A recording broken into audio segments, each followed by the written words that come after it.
بمحفل سعود اليوم انا خاطري طربان، بسخر بيوت القصيد الحماسية، تخرج وانجز فخر ربع العتبان، وجاب الشهادة بالتعب ما هي مشري. ابارك له التخريج بالقافي والالحان، تبارك لك يا سعود واضرب لك تحية، بعزمك وبالهمة القوية وفعول اسمان، خذيت الشهادة وكل الاتعاب منسية، وخطيت لك في جامعة القسم عنوان، لك الحق تفخر يا سليل الكبارية، ولك تشهد افعالك ويشهد لك البرهان، ولا هي غريبة عنك والراس عالية، كفو يلي لك بالعز والمرجلة نشان، وافعالك تنومس ولا هي بمخفية، ابوك الكريم معرب الساس والجدان، ابو سعود راعي الطيب والفزعة الحية،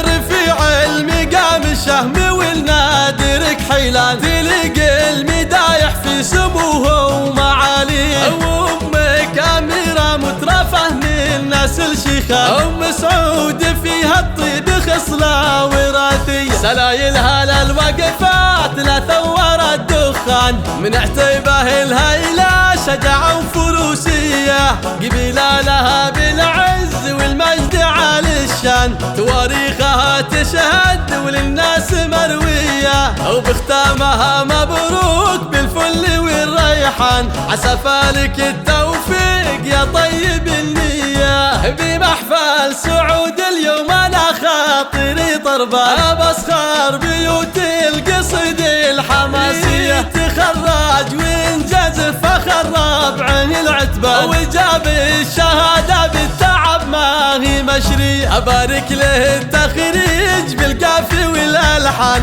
تبارك لك يا سعود واضرب لك تحية، بعزمك وبالهمة القوية وفعول اسمان، خذيت الشهادة وكل الاتعاب منسية، وخطيت لك في جامعة القسم عنوان، لك الحق تفخر يا سليل الكبارية، ولك تشهد افعالك ويشهد لك البرهان، ولا هي غريبة عنك والراس عالية، كفو يلي لك بالعز والمرجلة نشان، وافعالك تنومس ولا هي بمخفية، ابوك الكريم معرب الساس والجدان، ابو سعود راعي الطيب والفزعة الحية، رفيع المقام الشهم والنادر كحيلان، تلقى المدايح في سموه ومعاليه، وامك اميرة مترفه من نسل شيخان، ام سعود فيها الطيب خصلة وراثية، سلايلها للوقفات لا ثور الدخان، من عتيبه الهيلة شجاعة وفروسية،